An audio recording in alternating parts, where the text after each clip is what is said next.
আসসালামু আলাইকুম। কি অবস্থা সবার? আশা করি সবাই ভালো আছেন, আর আমিও বরাবর মতো ভালো আছি। তো আজকে যাচ্ছি হচ্ছে ভৈরবে, যদিও বাতাসের নয়েজ মনে হয় বেশি লাগতেছে, কারণ হচ্ছে আমি হাইওয়েতে আছি, ঢাকা সিলেট হাইওয়েতে।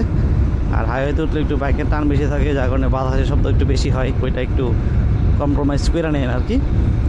আচ্ছা, যাচ্ছি হচ্ছে ভৈরবে। ভৈরবে যাচ্ছি হচ্ছে, এই বাইকটা আমি সেল করে দিছি, এবং এই বাইকটা নিতে আসছে এক ভাই ঢাকা থেকে। উনি ট্রেনে চলে আসছে ভৈরবে, আর যেহেতু এটা ভৈরব শোরুমের বাইক, তো শোরুমে গিয়ে হচ্ছে এটা পেপার স্টক্স যা আছে ওখান থেকে আমি এটা একদম সব ঝামেলা শেষ করে ওই ভাইকে বুঝাই দিয়ে আসবো আর কি। আর আছে কিন্তু ওয়েদারটা সুন্দর, কিন্তু একটু রোদ বেশি, আকাশটা সুন্দর। আর এখন ওয়েদার আসলে কোনো ঠিক ঠিকানা নাই, কারণ একটু পরে বৃষ্টি আসে, একটু পরে ঝলমলে রোদ, এরকম একটা অবস্থা। তো আমি যে বাইকটা রাইড করতেছি সেটা হচ্ছে FZ V4, যেটা বেশি দিন হয় না বাংলাদেশে লঞ্চ হয়েছে।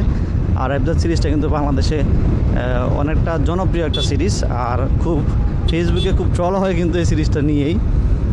যাই হোক, এটা ট্রল হওয়ার মেন যে একটা রিজন সেটা হচ্ছে এটার ইঞ্জিনের পাওয়ার নিয়ে হচ্ছে ট্রলটা বেশি হয়। তো আমার আসলে উচিত এটার পাওয়ারটা একটু বাড়ায় দেওয়া। এটা পাওয়ার ছাড়া আসলে এটাতে আমি কোনো ধরনের, সত্য কথা ভাই, এটা পাওয়ার ছাড়া এটাতে কোনো ধরনের কোনো ইস্যু নাই। মানে এক কথায় যদি পাওয়ারটা আপনি বাদ দেন, এই বাইকটা 100তে আমার কাছে 100 পাবে। 100 না, আর একটু কম বলতে পারেন, একটু বিল্ড কোয়ালিটি একটু দুর্বল আছে, লাইক ট্যাঙ্কটা ফাঁকা হয়ে যায়। এটাতে আর একটু মডিফাই করতে পারে ইয়ামাহা, যাতে এই ফাঁকা না হয়। ইভেন V3 থেকে V4 পর্যন্ত এই সমস্যাটা আছে, মানে একই সিস্টেম রাখছে ওরা।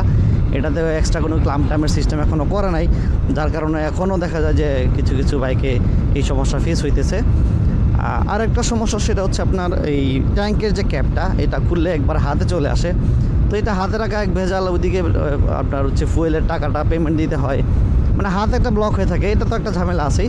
আর একটা হচ্ছে আমরা অনেকে করি এটা উল্টা লাগাই ফেলি, এটার সাইন দেওয়া আছে অবশ্য, কিন্তু অনেক সময় খেয়াল থাকে না, টিপ মেরা জাতা দিয়ে লাগাই ফেলি, তখন দেখা যায় কি এটা খোলা যায় না। লাইক আমার ভার্সন 3 ডিলাক্স একবার এই ঝামেলা আমি পড়ছিলাম।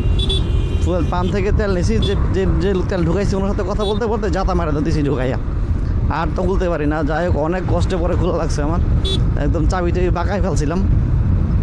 এই জন্য বলতে কি যে এই জিনিসটারও একটু মডিফাই করে আপনার হচ্ছে যে জিক্সারে যেরকম আছে, লাগে এখান থেকে খুললে এখানে হোল্ড হয়ে থাকে, এরকম সিস্টেমটা করলে আরও বেশি ভালো হয় আর কি।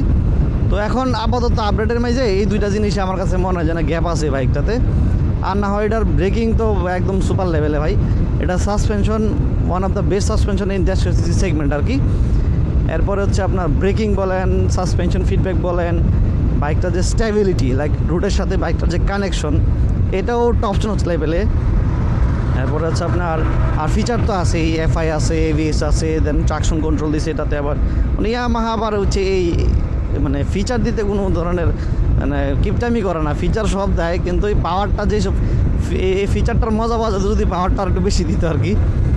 তো আমার ইয়ামাহার কাছে মানে এসির কাছে তো বললাম না, এসি তো আসলে ইঞ্জিন বানায় না। এখন ইন্ডিয়ান যে ইয়ামাহা আছে, ইন্ডিয়ারই আমার কাছে বলতেই আর কি, যে এটার পাওয়ারটা যদি একটু বাড়ায় দেয় তাহলে আমরা বাইকার রাইডারে একটু টাইনা মজা পাবো।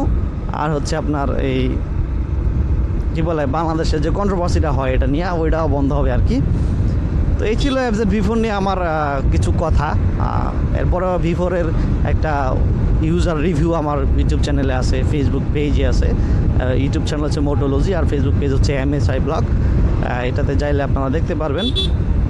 তো আশা করি এখানে যা দেখে আসবেন, আর ভালো লাগলে সাবস্ক্রাইব করে দিয়ে আসবেন, ফলো দিয়ে আসবেন, আর একটু ভালো লাগলে শেয়ার করে দিন, আর লাইক তো করবেন অবশ্যই ভাই। আর ভালো না লাগলে ডিসলাইক করার অপশন কিন্তু ফেসবুক দিয়ে দিচ্ছে, এগুলোও করেন আর কি। আচ্ছা, যাই হোক, এ হচ্ছে ব্যাপার।